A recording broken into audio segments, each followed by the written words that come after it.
Boss promo చూసిన తర్వాత September 2 నాడు బిగ్ బాస్ స్టార్ట్ అవుతుంది. పవన్ కళ్యాణ్ గారి బర్త్డే రోజు 7 గంటలకు స్టార్ట్ అవుతుందని చెప్పి చూసిన.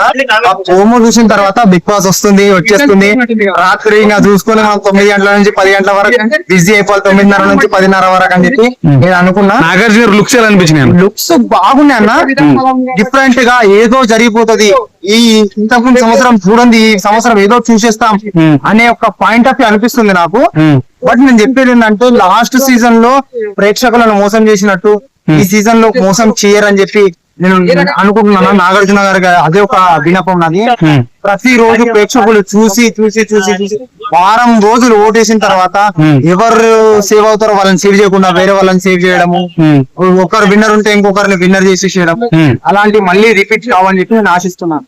ఇంకోటి ఏదో తోప్ తురుముల లెక్క బిగ్ బాస్ లోకి వెళ్ళిపోయి కాదు నేను ఈ వచ్చిన డబ్బుతో నేను ప్రేక్షకులకు ఇచ్చేస్తా, నేను రైతులకు పని చేసేస్తా, నేను వాళ్ళకి ఇచ్చేస్తా అని చెప్పి అలా శపథాలు చేసేసేసి బయటకు వచ్చిన తర్వాత నా కడుపు నిండింది చాలు, వాడేవో ఎక్కడన్నా పోతే నాకు సంబంధం లేదని చెప్పి ఉండే వాళ్ళనే బిగ్ బాస్ లోకి తీసుకోకండి అని చెప్పి నేను అభిప్రాయపడుతున్నాను. రీతు చౌదరి ఒక అమ్మాయి వెళ్తుంది కదా, ఆమె మీద అభిప్రాయం చెప్పాను అన్న. ఆమె ఒక అభిప్రాయం చెప్పుకోవాలంటే ఆమె మొత్తం ఏమంటారు అడల్ట్ కంటెంట్ ఉంటుంది అన్న.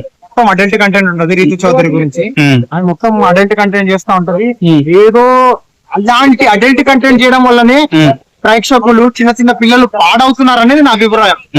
అలాంటి వాళ్ళని ప్రోత్సహిస్తూ బిగ్ బాస్ కి తీసుకెళ్లి ఇది తీసుకెళ్లి ఆ బిగ్ బాస్ ని వేట్ చేయడం అనేది నా అభిప్రాయం. వాళ్ళ టీఆర్పీ కోసం అలాంటి అడల్ట్ కంటెంట్ ఇచ్చే వాళ్ళని తీసుకెళ్తున్నారు. కానీ నేను ఏం చెప్తున్నా అంటే ఫ్యామిలీ ఆడియన్స్ చూస్తున్నారు బిగ్ బాస్ ని.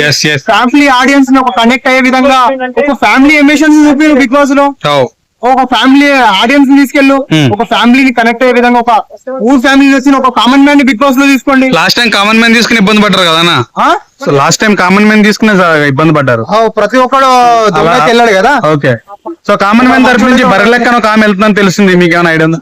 బర్రెలెక్క మొన్న ఎమ్మెల్యే అవుతా అని చెప్పింది, మొన్న ఎంపీ అవుతా అని చెప్పింది. ఇప్పుడు మేము బిగ్ బాస్ కి వెళ్తా అంటుంది, రేపు సీఎం క్యాండిడేట్ గా పోటీ చేస్తా అంటది. ఓకే, ఏం చేస్తాం?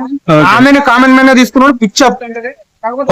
కుమారి ఆంటీ కూడా సామాన్య ఆమె కూడా వెళ్తుందని టాక్ నడుస్తుంది బయట, మీరేమంటారు? కుమారి ఆంటీ వెళ్తుంది అంటే ఆమె కష్టపడిందేమో.